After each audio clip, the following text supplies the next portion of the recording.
Hello. So, yesterday I watched Top Gun Maverick, and let me just say, it was like one of the best movies I've watched this year. Like, I've watched like Doctor Strange, Harry Potter, whatever. We've watched a lot of movies, like the new movies that have come out in movie theaters, and this one was like amazing. Like, did not watch the first Top Gun, so I didn't know how I would like this, but it was. Let me just say, it was amazing. Like the scenes, the actions, and like to find out that they actually used fighter planes to do the stunts, and Tom Cruise was doing like this crazy stunts like in real life, and like all the other actors also had fighter training. I'm like, there's no way. No way they did it. They got like some stunt drivers or like some CGI, and this is why I'm watching this video, how Top Gun Maverick's breathtaking practical effects were achieved, where I can't talk, and see how it was like made. And yeah, I'm really interested to see this. So let's go. This is. In an age where computer-generated special effects reign supreme in cinema, I mean, those scenes were amazing. Mach 10 breath of fresh air. The lengths Tom Cruise and co have gone to in order to deliver as real. Like, he's an actor. How does he, like, how? Aerial sequences as possible are unprecedented and borderline unimaginable to execute practically through a camera lens. Yeah, like that. Normally, like fighter pilots have the film. You really. It's probably more than like what fighter pilots actually can do, you know? Because like one time they were like Tom Cruise was like upside down in front of a plane that was going. He was like upside down, like insane. Feel I what it's don't like know how to be he a did it. Top Gun pilot. You can't fake that. You can't fake the G-forces. You can't fake the vibration. You can't fake. I mean, you can if you do CGI. It probably will look the same thing, but you know, capture every bit still, of that, and it was crazy. Shooting it for real allowed us to do that.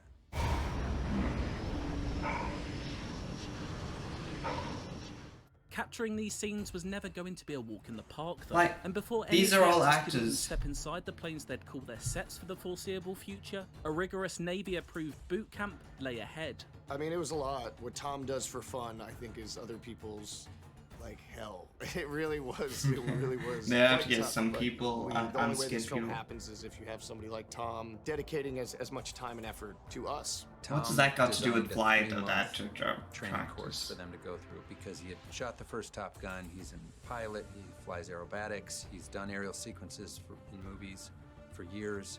So he designed a program that would get them as ready as they could be to be in a Super Hornet. And it took 3 months for them to go through it. And that doesn't mean it was easy for them to be in the F-18. It's still tremendously difficult and taxing. Yeah, like that. But at least they were able to get through it and do what they needed to do and capture these scenes. Once training was complete, it was time to get into the air. They did like 3 months of training, I believe. Like 3 months. Like, wouldn't it need like at least a year? And steady steps needed to be taken. But for Miles Teller, it was a challenge he welcomed. It started out as excitement because we were flying in a Cessna. So it's just like, hey, we're going, and this is basically, if you want to get your pilot's license, this is step number 1, boys. And then like the next time we went up in the Cessna, they're like, all right, now we're gonna do a controlled stall, and he turns off the engine. So now you're just free falling in a plane, and so it got pretty real pretty quick, to be honest with you. And then that excitement turned into a lot of adrenaline, and I think a healthy amount of kind of nerves. Working out training for the actors and getting them flight ready was one thing. Okay, Working out how imagine these just highly pretending, ambitious aerial sequences to would be actually asleep be while shot in was a another plane. thing entirely. Fortunately, Kaczynski and the crew had decades of action movie experience on their side.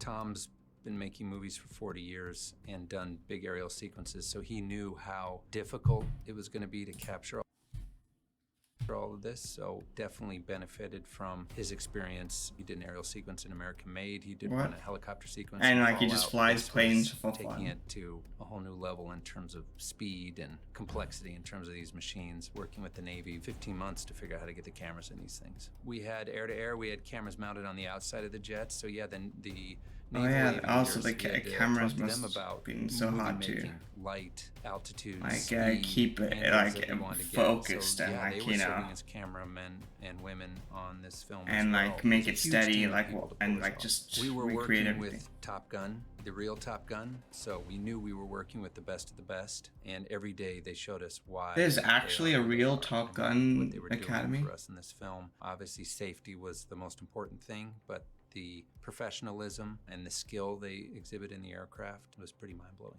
Preparation was key for Kaczynski, who had to meticulously plan every single motion the planes would make while up in the sky. Because once those planes took off, the entire scene was purely in the hands of the actors and their pilots. I would be there on the flight line, setting up the cameras all the way until the canopy closed, but once they pulled away, I didn't see them until they came back an hour later. So the only person you could talk to was the pilot, and you wouldn't even know Right. how good the footage Oh. was until you got back. So once we got back, Oh, okay, I see how it is. Everyone except for Tom Cruise must had a pilot. They just pretend. Oh, okay, I get it. So okay, that makes total sense. That was just like some stage tricks. the base, then we would play the footage, and then we would see like, oh, the lighting was off. Oh, that I could have done more there. My eye line isn't gonna match from what that guy just did, and so to be able to film this, it was a highly technical kind of undertaking. And yeah, you had to do a lot of different things when you're up in the jet. Here comes some G's. Well, that must be so cool. Like this movie makes me want to get a flying license, but then again, also not. It's cool. I mean, the biggest challenge is not being there, you know, to give feedback, obviously. So you're putting a lot of responsibility and trust in our cast, but they're incredible people. You're starting the camera, you're stopping the camera. There was also something you could do accidentally where you would erase all the footage that you had just done, which I did one time, and so I was the guinea pig for that. Then people learned, like, okay, if you started, What? you really need to wait That's 5 crazy. seconds, let the red light come on, whatever, then you're good. Every detail was worked out ahead of time, but ultimately when they're up there, it's up to them to turn the camera on and play the scene. So that was a unique way of directing the film for those particular scenes, but it's the only way to capture what we were able to get.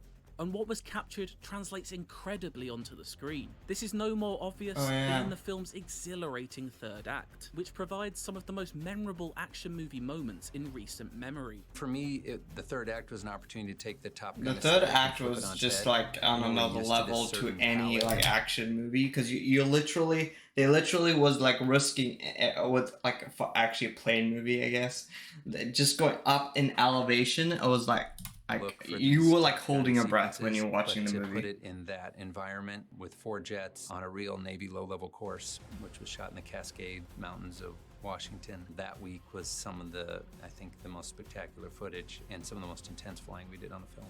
I mean, the mountains are less than 100 feet off each wingtip, and you are moving so fast, and there's some cloud cover sometimes, and you're in the back seat, so you can't necessarily see what's going on. There are times when the action feels so real in the cockpit that it appears as if the cast are genuinely reacting to the scenario they find themselves in as much as they are. Okay, that acting. one This is also like highlighted in one of that the could film's have most gone challenging 100 aerial ways maneuvers. wrong.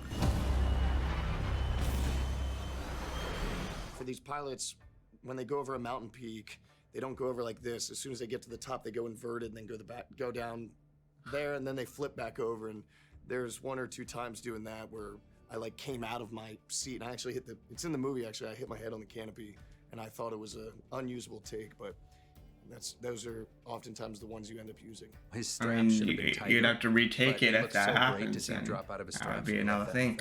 Even the scene where Dark Star flies over Ed Harris, it destroyed the set. You watch it rips the roof off the guard shack. That was not planned. That was a one-take thing where we destroyed the set, and that's the only shot we got. And I mean, it's it in the worked. movie. It worked out. It worked really good though. That worked really good. It's this level of realism. that He must have been filmmakers like, could only have it actually dreamt of blew when the originally roof planning out how these when he looked back. He must have actually been good.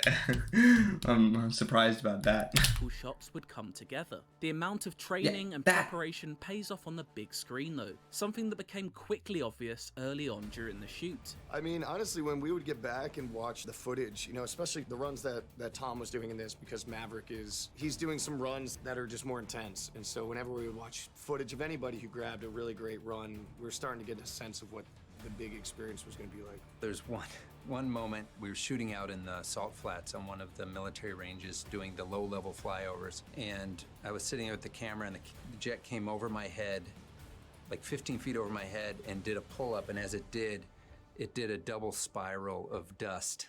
All right, 3, 2, 1. Oh. Okay. All eardrums And I shattered. just remember like knowing in that moment that that shot was going to end up in the film. There's no doubt that the unprecedented extent that Kaczynski and the team have gone to film Maverick in the most realistic way possible results in a spectacle to behold. For a director whose career started in the world of CGI, with the iconic Gears of War Mad World advertisement of heck is 2006, and then moved into feature no, films with Tron that. Legacy and Oblivion, it was certainly a new experience, but not one that means he's ready to leave the world of CG behind just yet. It's a tool in the toolbox. There's certain things that you just need it for, and there's certain worlds and Oh certain yeah, stories that with the require it, rockets, but because you for can't me, actually have that. capturing things in camera, or mostly in camera, is the most fun.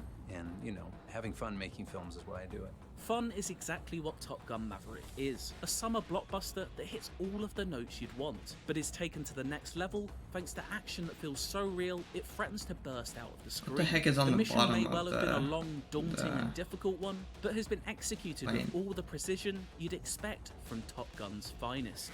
That was awesome.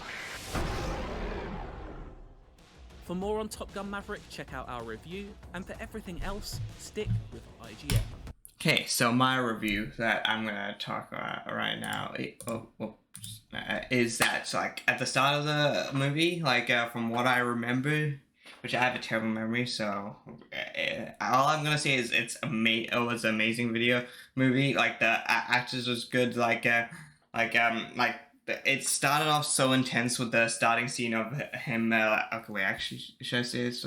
Anyway, like it was like great action, but even more great was like the conversation. You actually like Tom Cruise, like his acting ability. Like, and you didn't like for me. Like, I didn't really think of him as like pretty funny guy or anything.